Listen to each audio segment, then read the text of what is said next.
और भाइयों, मंच पर उपस्थित सभी वरिष्ठ नेता, मेरे किसान भाइयों और बहनों, सबसे पहले तो मैं आप सबको बहुत बहुत धन्यवाद देना चाहती हूँ कि इतनी गर्मी में आप सब मेरा इंतज़ार कर रहे हैं और मेरी बातों को सुनने के लिए आए हैं। देखिए, ये मेरठ की धरती है। यहाँ से स्वतंत्रता संग्राम का पहला विद्रोह शुरू हुआ।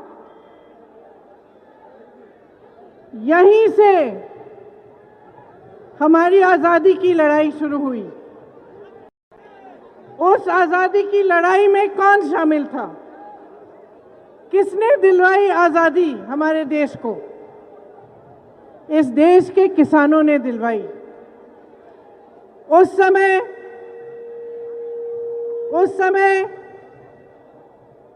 हजारों किसान आंदोलन में जुटे, बहुत लोग शहीद हुए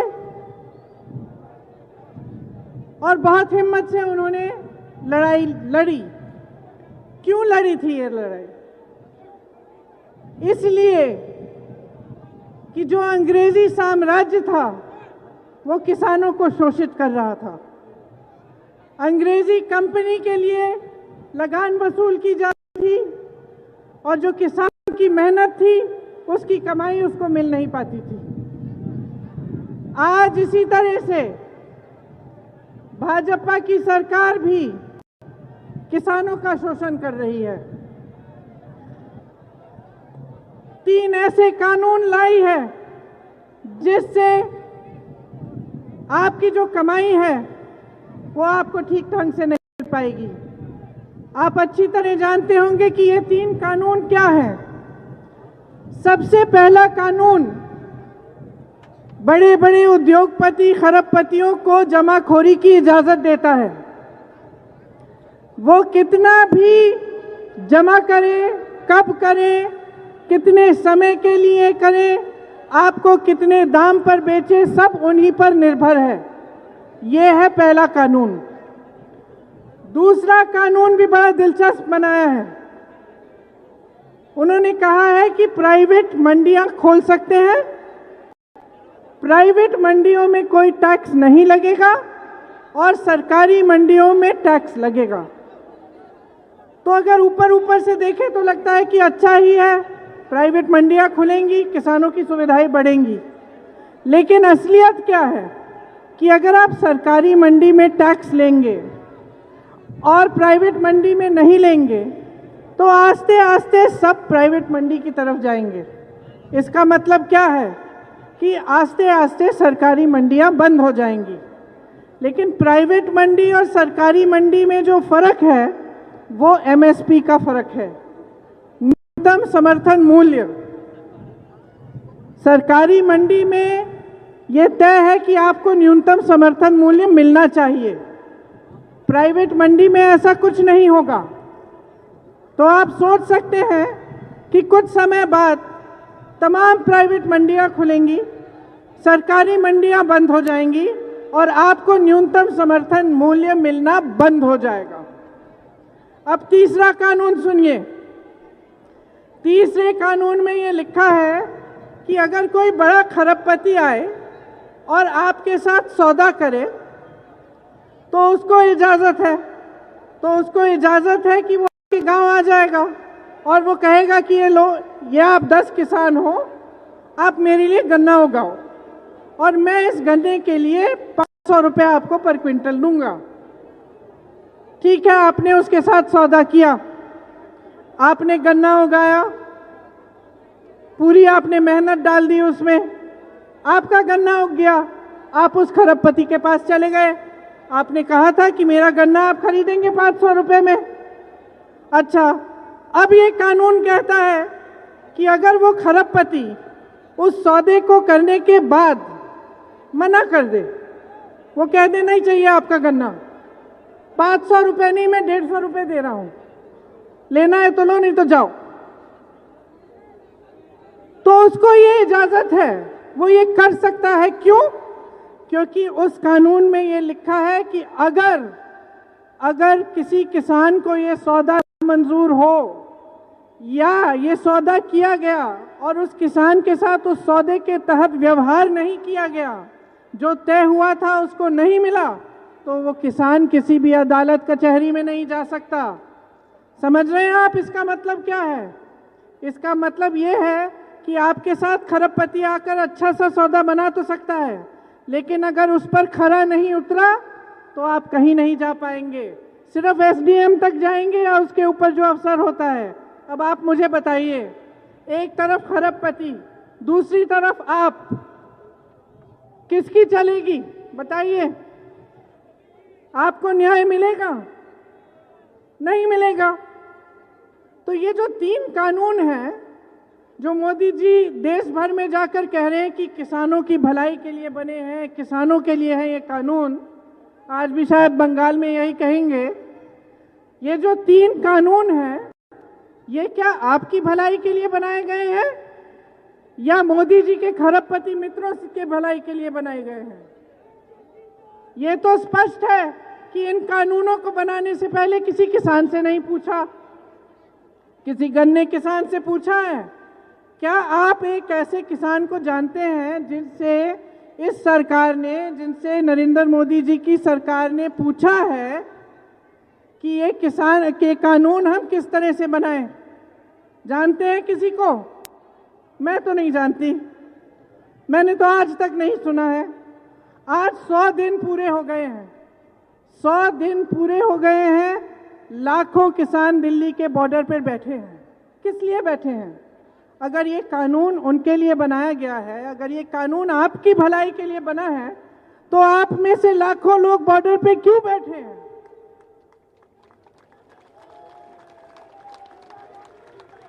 और देखिए देखिए देखिए किसानों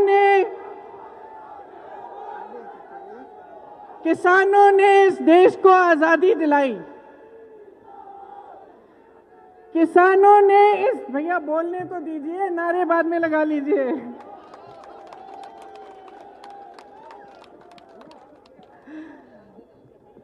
किसानों ने इस देश को आजादी दिलाई। किसान साधन संसाधन में उसके पास कमी हो सकती है, किसान के पास, लेकिन हिम्मत की कोई कमी नहीं है, आत्मशक्ति की कोई कमी नहीं है। जब किसान लड़ता है तो उसका मुकाबला कोई नहीं कर सकता। आज अगर किसान लाखों की तादाद में दिल्ली के बॉर्डर में बैठा है, तो क्या इस देश के प्रधानमंत्री जी, इस देश की सरकार को उसका आदर नहीं करना चाहिए? क्या वो उस लायक भी नहीं है कि आप जाकर उनसे मिलिए? भयंकर सर्दी थी, पानी काटा गया, बिजली काटी गई, फिर भी वो टिका रहा, फिर भी आप सोचते हैं कि आपको उसके पास नहीं जाना चाहिए? वही प्रधानमंत्री जी जो अमेरिका घूम के आए, चीन घूम के आए, पाकिस्तान घूम के आए, इस दुनिया का एक ऐसा देश बता दीजिए जहां वो नहीं पहुंचे, लेकिन अपनी ही राजधानी के बॉर्डर पर नहीं पहुंच सकते। क्यों नहीं पहुंच सकते? क्योंकि वो किसानों का आदर नहीं कर रहे हैं, क्योंकि उनकी सरकार किसानों के लिए नहीं चल रही है, देशवासियों के लिए नहीं चल रही है। उनकी सरकार उद्योगपतियों के लिए चल रही है, बड़े बड़े खरबपतियों के लिए चल रही है। 2 मित्र हैं उनके, हम 2, हमारे 2 मित्र हैं और 2 लोग सरकार चला रहे हैं। उनकी मनमानी है, कुछ भी कर सकते हैं, लेकिन देशवासी की कोई सुनवाई नहीं है। आज ये परिस्थिति है। आज किसान पर हर तरफ से वार है। बिजली के दाम बढ़ चुके हैं, पेट्रोल डीजल के दाम हद से ज्यादा बढ़ चुके हैं।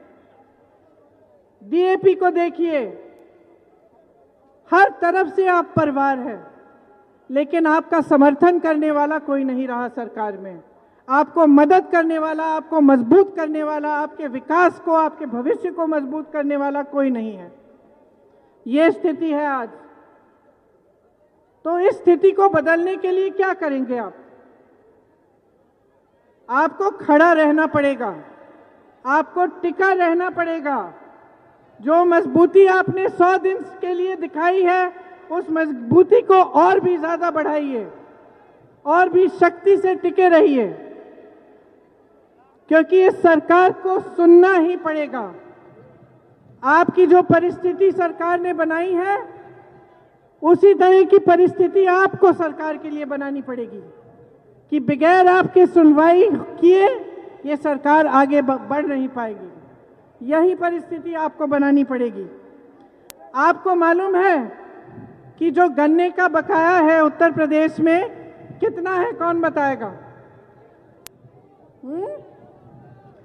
15,000 करोड़ बकाया देश का बकाया है। उत्तर प्रदेश का बकाया 10,000 करोड़ है। अब आप सोचिए कि कितने साल हो गए आपको ये बकाया नहीं मिला। क्या किया होगा सरकार ने इन पैसों से? सोच सकते हैं? मोदी जी ने, प्रधानमंत्री नरेंद्र मोदी जी ने 2 हवाई जहाज खरीदे हैं। 2 हवाई जहाजों की कीमत 16,000 करोड़ रुपए है। आपका बकाया पूरे देश भर के गन्ने का बकाया 15,000 करोड़ रुपए है।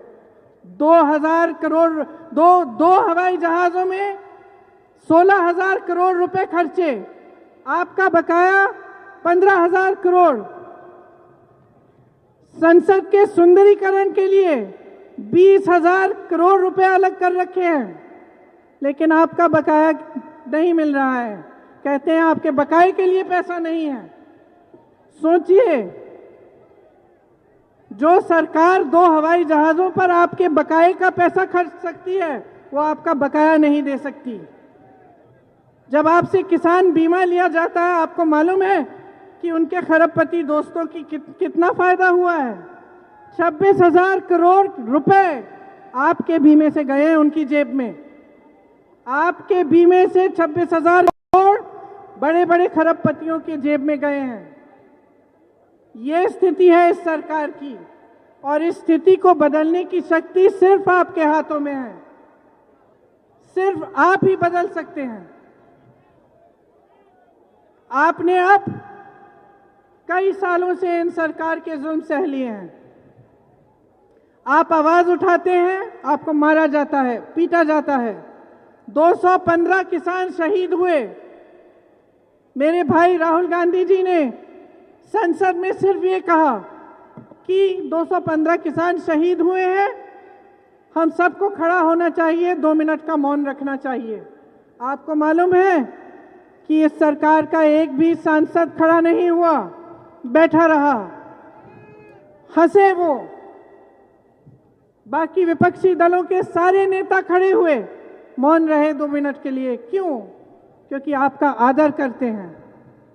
लेकिन प्रधानमंत्री मोदी जी ने आपका मजाक उड़ाया, तरह तरह के नाम कहलाया आपको। भरे संसद में ये कहा कि किसान को उल्टी सीधे शब्दों से कहा कि किसान आंदोलनजीवी है। क्या होता है आंदोलनजीवी? परिजीवी है कहा। आप सब समझते होंगे अच्छी तरह की परिजीवी क्या होता है। तो आप सोच सकते हैं कि एक देश के प्रधानमंत्री किसानों का आदर नहीं करते, लेकिन उसके बजाय उसको परिजीवी कहते हैं। तो आपको अब समझना पड़ेगा कि ये जो सरकार है, ये आपके पक्ष में काम कर रही है कि आपके हित के खिलाफ काम कर रही है। तो आपको समझना पड़ेगा कि जब आपने ही इस सरकार को शक्ति दी है, नेता आपने बनाए हैं, प्रधानमंत्री जी पर भरोसा करके आपने उनको वोट दिया, आपने उनको मजबूत बनाया, तो अब समय आ गया है कि आप जागें और इस सरकार के खिलाफ जिस तरह से आप आंदोलन कर रहे हैं दिल्ली के बॉर्डर पर, उस तरह से गांव गांव में आंदोलन करिए और खड़े हो जाइए अपने हक के लिए। अपने हक के लिए गिड़गिड़ाइए मत, अपना हक मांगिए, मजबूती से मांगिए, पूरी शक्ति से मांगिए। और मैं आपसे कहने आई हूं कि जब जब आप संकट में होंगे तब कांग्रेस पार्टी आपके साथ खड़ी रहेगी। जब जब आपको दुख होगा हम आपके पास आएंगे। जब जब आप संघर्ष करेंगे तो हम आपके साथ संघर्ष करेंगे, क्योंकि हमारे लिए ये वोट की राजनीति नहीं है। हम कर्जदार हैं आपके, ये पूरा देश कर्जदार है आपका। आप देश के अन्नदाता हो, इस देश की आत्मा हो। हम आपके कर्जदार हैं। ये जितने भी नेता इस मंच पे बैठे हैं वो भी आपके कर्जदार हैं। आपने बिठाया है यहाँ, ये हम कभी नहीं भूल सकते और कभी नहीं भूलेंगे। आपकी लड़ाई में हम आपके साथ खड़े हैं। मैं ये कहने आई हूं कि आपकी लड़ाई मेरी लड़ाई है और जब तक आप लड़ते रहेंगे मैं लड़ते रहूंगी। मुझ में जितना दम है, जब तक जीवन है तब तक मैं आपके लिए लड़ती रहूंगी। हिम्मत मत हारो, हिम्मत मत हारिए। सिर्फ 100 दिन निकले हैं, चाहे 100 महीने हो जाएं, चाहे 100 हफ्ते हो, चाहे 100 महीने हो, हम लड़ते रहेंगे आपके साथ। जब तक ये सरकार मानेगी नहीं, जब तक ये अपने काले कानून वापस नहीं लेगी, तब तक हम आपके साथ खड़े रहेंगे और आपके संघर्ष में आपके से कंधे मिलाकर संघर्ष करेंगे। आप सबको बहुत बहुत धन्यवाद। मेरी बातों को आपने इतना ध्यान से सुना। और एक बार मैं सबसे आग्रह करती हूं कि खड़े होकर 2 मिनट के लिए शहीद किसानों के लिए मौन रखें।